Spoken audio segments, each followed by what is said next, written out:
Shiki was just an average delinquent who had been expelled from school. But when a mysterious stranger attacks him and kills his father, he learns that he has demon blood in his veins and decides to master his powers to get revenge. Long ago, a race of demons called Oni lived in Japan, destroying everything and killing humans as they pleased. No one could dare to stand up against them. But then, a brave man named Mamo emerged as humanity's savior. He attacked the base of the Oni, killing thousands of them. But that was just the beginning of a long war between Mamo and the Oni that continues even in the modern age. Unaware of how this old fairy tale is linked with his destiny, a teenager named Shiki is cleaning his firearm collection while talking to a friend on the phone. He laughs about the fact that he recently got expelled from school because of a fight and says that he doesn't even mind it because he was sick of seeing the ugly face of his classmates each day. Just then, his adoptive dad, Tsuyoshi, arrives there and hits him on the head, demanding him to explain why he got expelled from the school. Shiki tells him to leave him alone, and Tsuyoshi moves ahead to hit him one more time for being an ungrateful bastard. But Shiki dodges him this time. Tsuyoshi then asks Shiki what the hell is up with all these guns because they run a wine shop and not a gun shop. Shiki taunts him that the wine shop is barely running because everyone knows that he is losing customers. Tsuyoshi claps back, mocking him for acting so high and mighty after being expelled from school. And Shiki takes it personally. He says that he will never become a loser like Tsuyoshi and he is really relieved that they are not related by blood. That hurts the old man's feelings, but then he heads downstairs because of a business call. Tsuyoshi leaves for a delivery and Shiki sighs, wishing that some rich man had adopted him instead. He then tries to practice his aim, but an explosion outside the house startles him. He goes outside to see what is happening, but a dense fog blocks his view.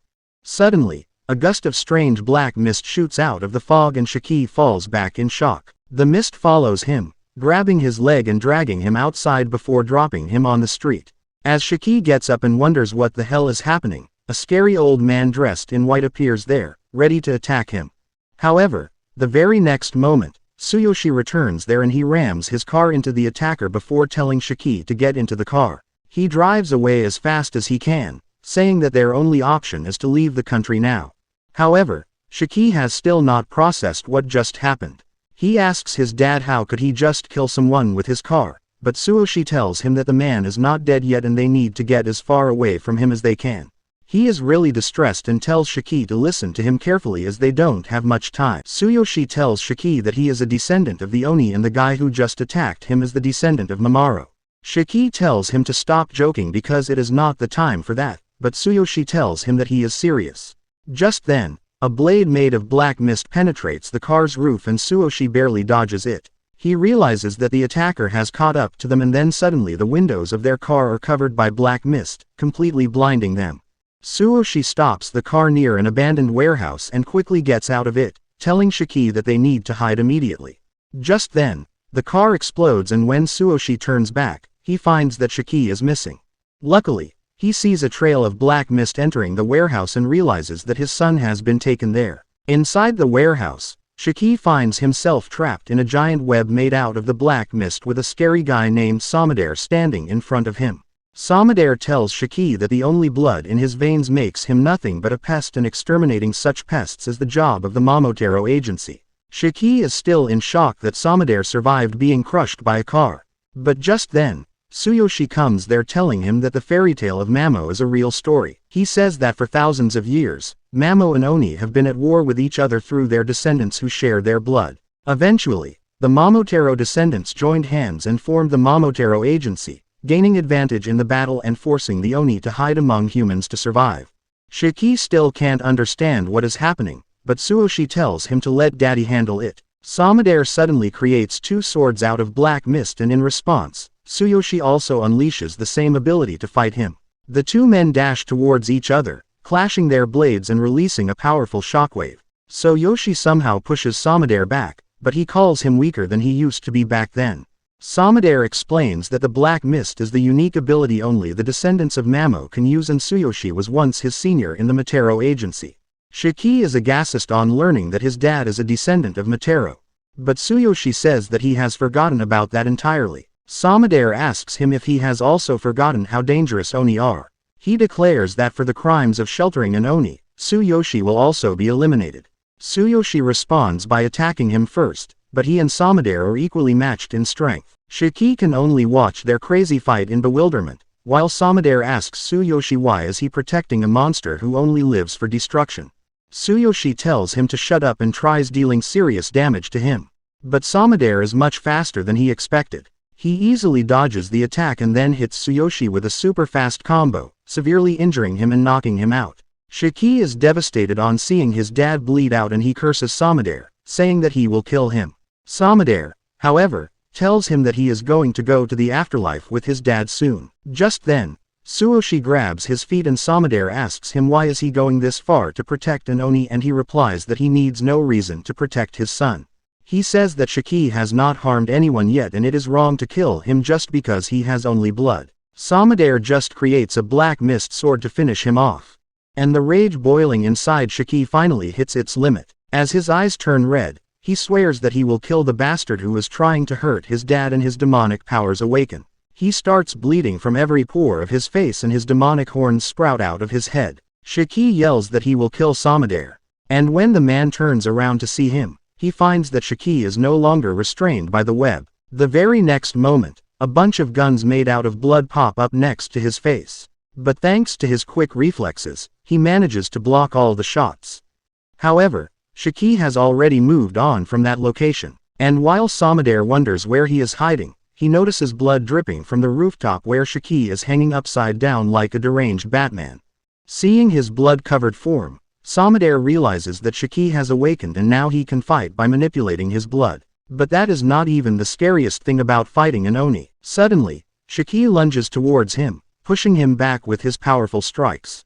Samadare quickly flips the table on him, slashing his arm off, but Shiki jumps back and instantly regrows his arm. He then screams madly, and Samadare begins to sweat because he realizes that this fight is not going to be easy. Shiki manifests his power in the form of numerous guns made out of blood, and Samadare is forced to use all his strength and speed to block the bullets. Just then, Shiki fires a freaking missile at him, and thanks to his instincts, Samadare dodges it by a very small margin, and the rocket explodes behind him. The old man is forced to run away from Shiki's ruthless assault, but then he throws his sword at him, hoping to take him down quickly.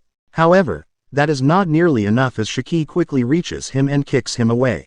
Samadare is too tired and injured to move fast enough and Shiki steps on his face before unloading a full military battalion worth of ammo on his ass. However, Samadare somehow manages to get away with his life even though he is terribly injured. He curses Shiki, but then suddenly Shiki collapses and the guns made of blood shatter. His only transformation is undone. And as he stares at his bloody hands, Shiki loses his mind, wondering what the hell just happened here. Samadare recalls this as a typical reaction of people who awaken their only powers for the first time. With his remaining power, he summons a black mist sword again, deciding to finish his job right now. However, just as he is about to stab Shiki, Tsuyoshi jumps in between them, sacrificing himself to save his son. Samadare asks him how he could risk his life to save the boy even after seeing the monster he became. Tsuyoshi just thinks of how Shiki was a cute little boy and tells his old friend that it was not a bad thing to be a happy father even if it was for a short period. Just then some civilians gather at the site after hearing the explosion and call the fire department, and Samadare decides to retreat for now. He turns into black mist and vanishes, leaving the injured Tsuyoshi and the confused Shiki alone. Shiki panics and tells his dad that he will call an ambulance, but he asks him to stop because he knows this is the end. He just wants to talk to his son one last time at the end. Tsuyoshi tells him that he could never tell him about his own lineage because that would mean telling him that there are people out to kill him. But now he can only ask Shiki to become strong enough to defeat both Momotaro and Oni so that he can live freely and happily. However, Shiki shouts at him to shut up because he is not done with him yet. He begins taking him outside, saying that they will talk after he gets better. And Tsuyoshi just smiles at him once before breathing his last. As he falls to the ground, Shiki loses his mind. He tries to wake him up first and then starts crying uncontrollably. Soon after that, a man on roller skates arrives there. And when Shiki turns around to see him, he knocks him out with a single tap to his head before taking him away to a place where only like him can become stronger. While he is unconscious, Shiki dreams of the happy moments when he used to play in the park under his dad's watchful eyes. But then the dream turns dark abruptly with Tsuyoshi dying at Samadere's hand. Shiki wakes up with a jolt as he stares into the bloodshot eyes of Samadere. But when he looks around, he finds himself gagged and tied to a chair in a large empty hall. Right behind him, the skater guy who kidnapped him is doing one-arm handstand push-ups with his umbrella, and he gets back on his feet as soon as he sees Shiki awake. The edgelord introduces himself as Nato, a fellow Oni, and quickly manifests his horns. Shiki is too confused by everything, and he can't even pay attention to Nato, who refuses to tell him where they are right now. He informs him that his dad's body is stored safely in another place, and he brought him here for retrieval and evaluation. Nato then suddenly skates to the whiteboard in the corner and drags it closer to Shiki before flexing how fast and efficient it is to use roller skates instead of walking. Next, he begins explaining the Momotaro agency to Shiki, saying that he has already seen one guy who can control the black mist and use it like a weapon. The Momotaro agency finds and hunts on, and in response, the Oni created their own agency to fight back. Nato says that his job is to find newly awakened Oni like Shiki and bring them to a safe place where he can evaluate if they are worthy of joining the Oni agency. With that brief intro, he puts the whiteboard back in its place and then removes Shiki's gag so that he can interview him. As soon as he removes the gag, Shiki starts yelling at him to free him. He also curses Nato, threatening to kill him if he has harmed his dad's body, and Nato immediately deducts a point from his score that is already 0. He calls Shiki A for not understanding what safely stored means because he mentioned it a couple minutes earlier. Shiki gets mad at him and says there is no way he can trust a shady edgelord like him.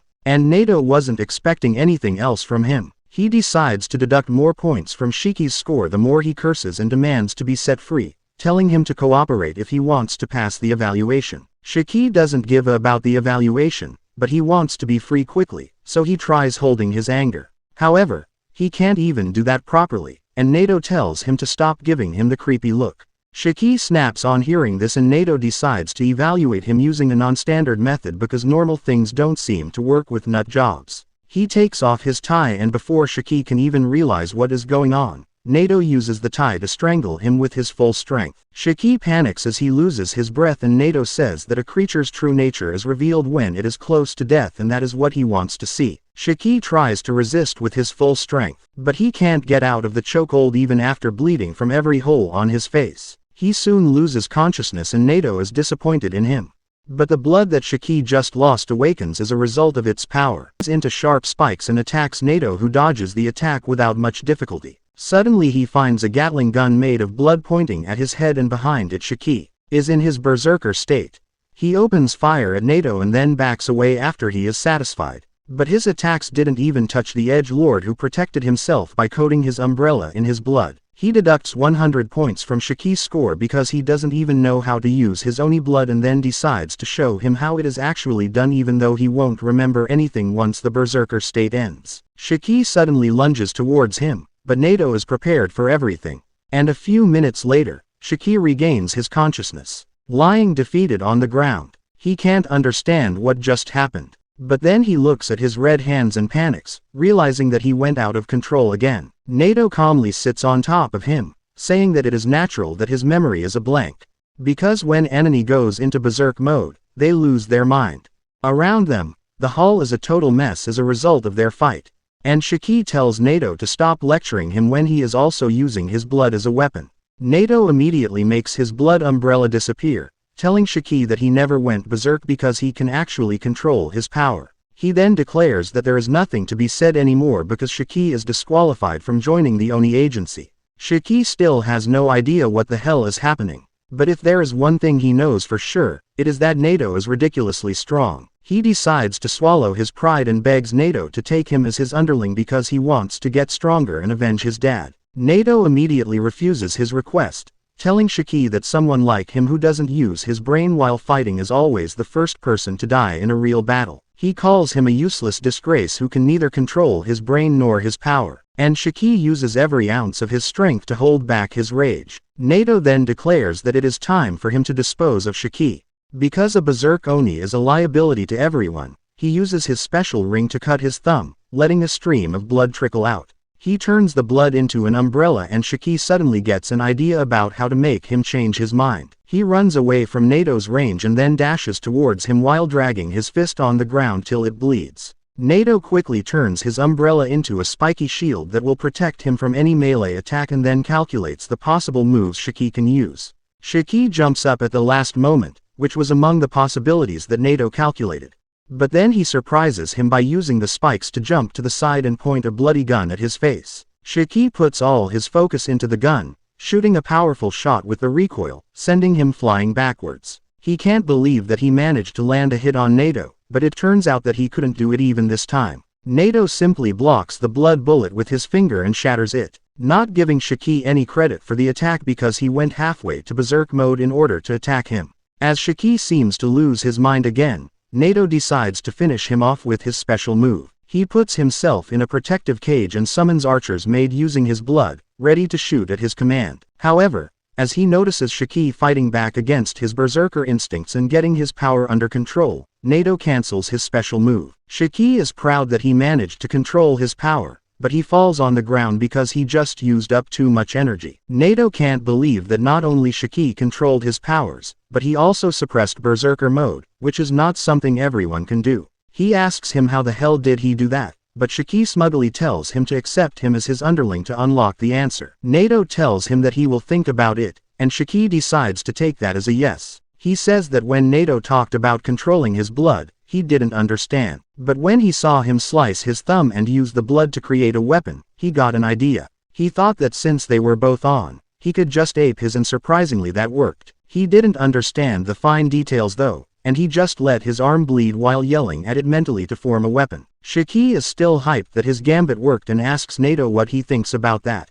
Nato thinks that it is utter because that is not how things work. From his experience, dumb and emotional teens like Shiki have a hard time controlling their blood, while rational and calm people like him have the best chance at using their power properly. He thinks that Shiki doesn't listen to reason or even let his berserker mode control him, and he can use his raw instinct to brute force his power into obeying him. He thinks that it is a very rough method, but it can also give someone an explosive amount of power. He begins to wonder what to do with this unique case when suddenly Shiki tells him that he needs power to avenge his dad and kill the man who murdered him. He tells Nato that if he takes him in as an underling and teaches him everything, he will become useful to him. However, Nato refuses to consider that possibility. He turns his umbrella into a spear, telling him that people like him are a risk to society because he didn't even know that he could control his power and just took a gamble. He says that he can't accept him as a lackey and then acts like he is going to stab him with a spear, but only hits the floor near his head. He tells Shiki that he won't accept him as an underling,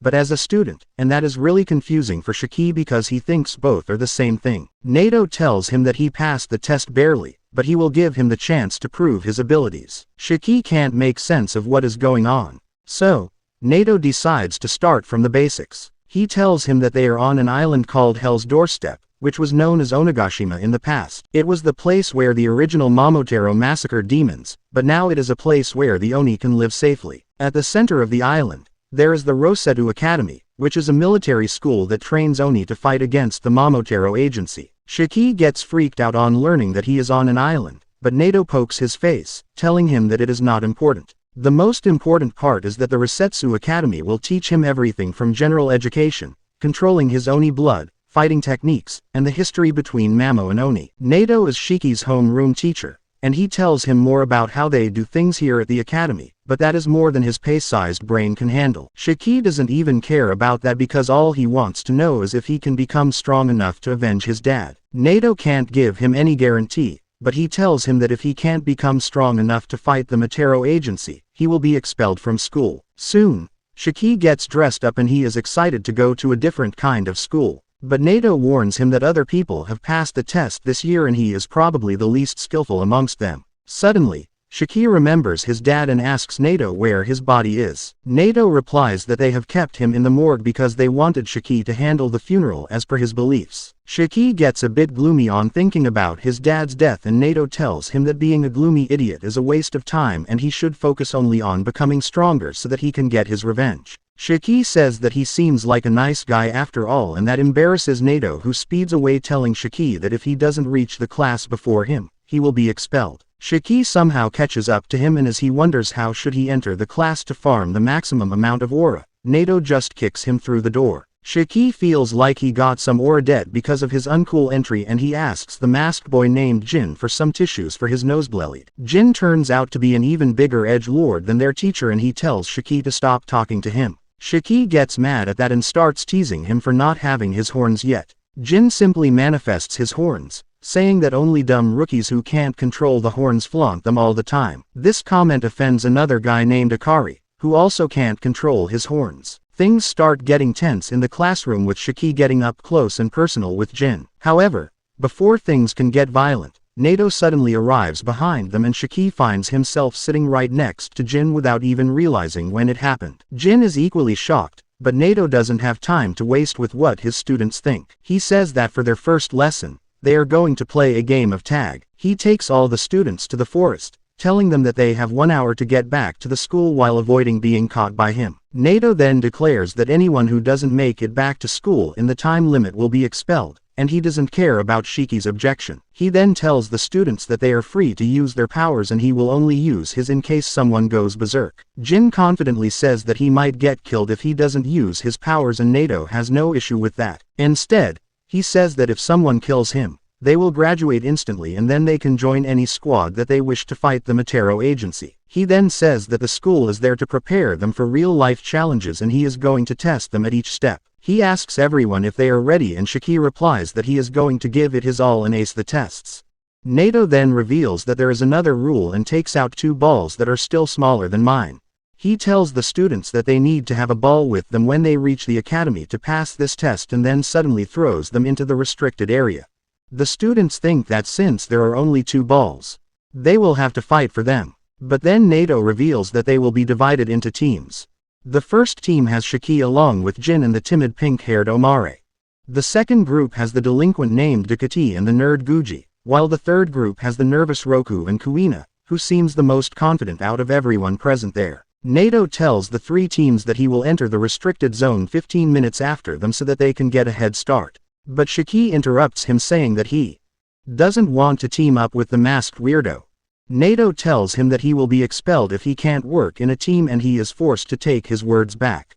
After that, Homer politely introduces herself to Shiki, who has never had any sort of female interaction in his entire life. He immediately gets butterflies in his stomach as he sees Homer approach him, and he confidently tells her that he will protect her. She gets flustered on hearing this and tells him that he doesn't need to go that far because all she wants is to not get in his way. Next, she goes to introduce herself to Jin, but he is an Agitate fan who doesn't even bother to respond to her. Homer's low self-esteem kicks in, and she starts crying and apologizing for talking to him.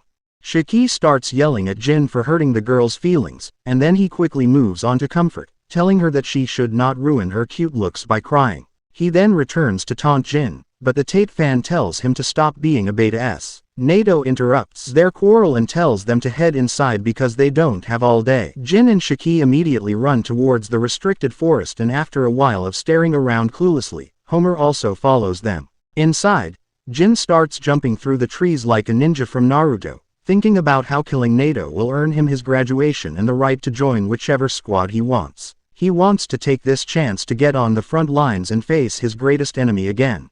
But then suddenly Shiki tries attacking him from behind, snapping him out of his internal monologue. Jin asks him what the hell is wrong with him, and Shiki replies that he is going to prove that he is stronger than him.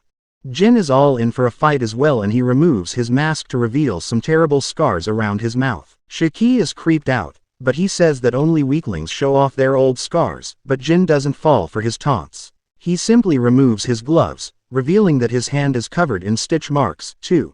He tears one of the stitches to let out his blood and turns it into circular saws. Shiki is shocked to see this because he thinks that the author of Chainsaw Man will sue them for copying his ideas. Jin tells him to stop wasting his time and run away if he is scared, but Shiki replies that if he runs away now, he won't be able to avenge his father's death. Jin is taken aback on hearing that, but then he suddenly grows menacing as he tells Shiki that they will never be able to understand each other. Shiki tells him that he doesn't want to understand him in the first place and bites his thumb to release his blood.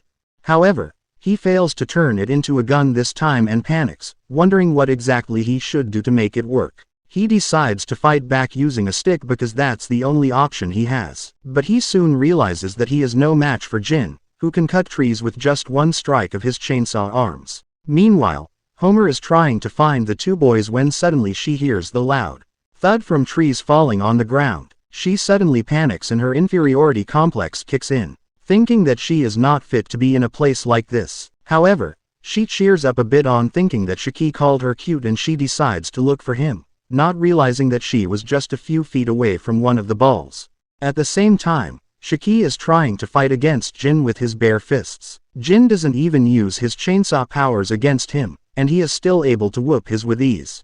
Shiki keeps wondering how can he control his powers so easily, but then he realizes that Jin's ability is different from his tornadoes. He loses his focus while thinking about the true nature of their abilities, and Jin is able to knock him down with a single punch. Shiki feels frustrated because of this and Jin decides to let the loser cry in peace. However, just as he starts walking around, Shiki gets back up on his feet, telling him that the fight isn't over. The pissed Jin just sends a chainsaw towards him, and at the exact moment Homer arrives there. Thanks to her negative survival instincts, she doesn't even notice she is walking right in the line of fire. Shiki panics on seeing this and luckily he manages to get her to safety even though he gets slightly wounded in doing that.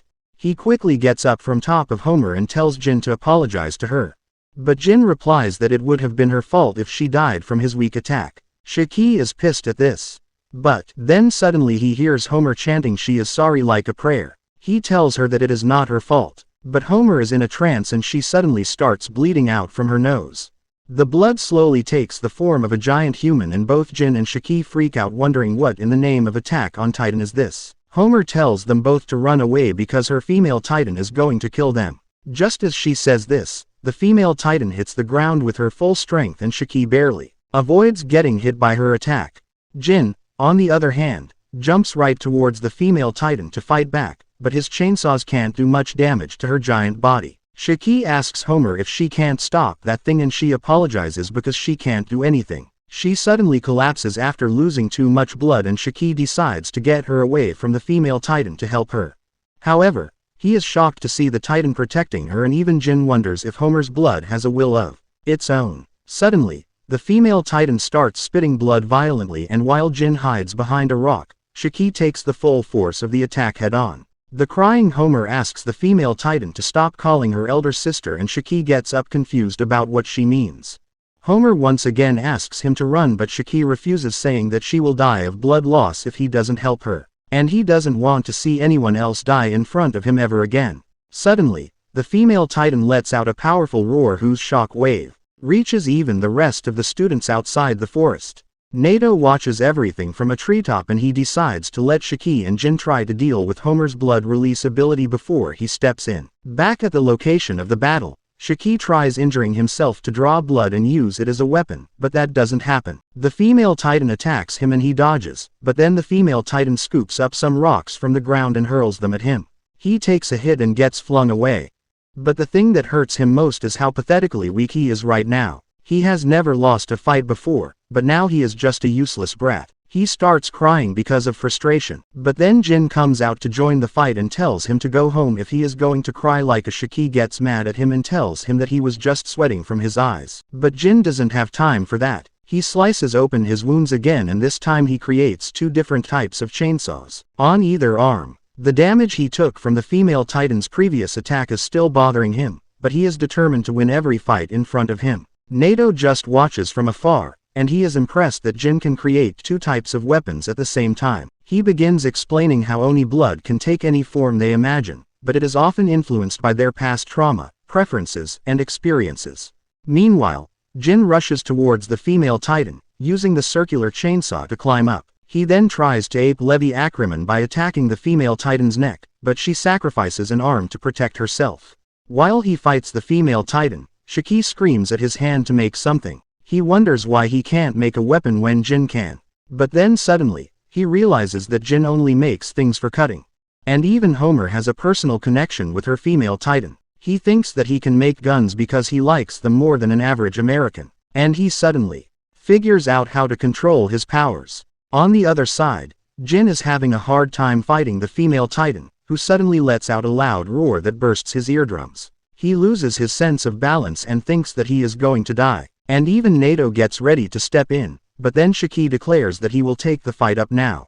He points a powerful grenade launcher at the female Titan, and Nato is impressed that he figured it out.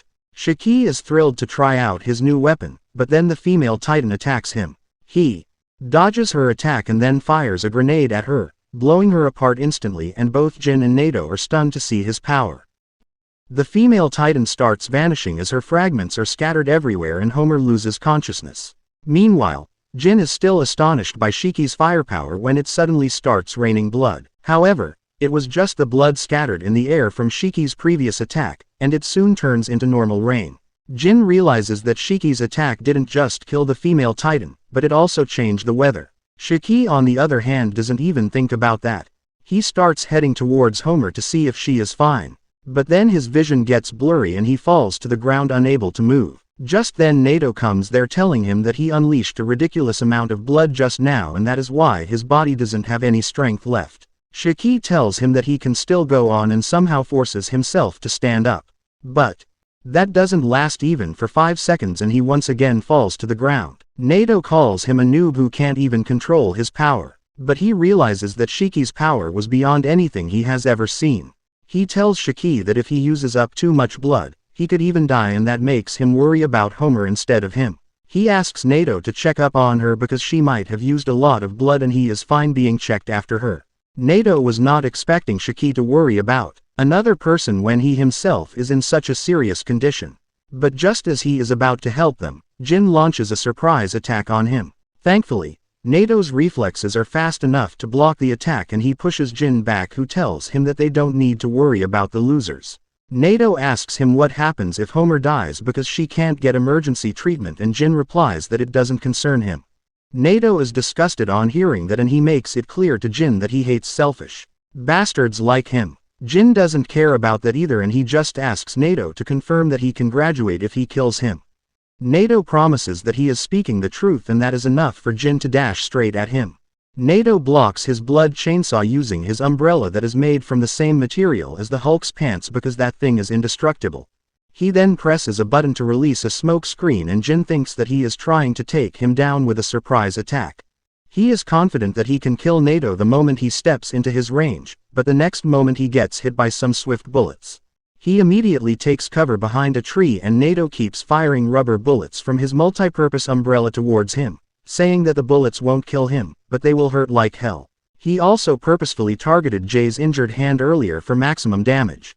Jin realizes that Nato plans to keep a safe distance between them because he thinks that he can only use close-ranged weapons. However, he has a few secret tricks for times like these, and he immediately leaves the tree's cover, dodging Nato's bullets before sending some flying blades towards him. Nato dodges them easily, but he is surprised that Jin has a counter for enemies that can fight outside his range.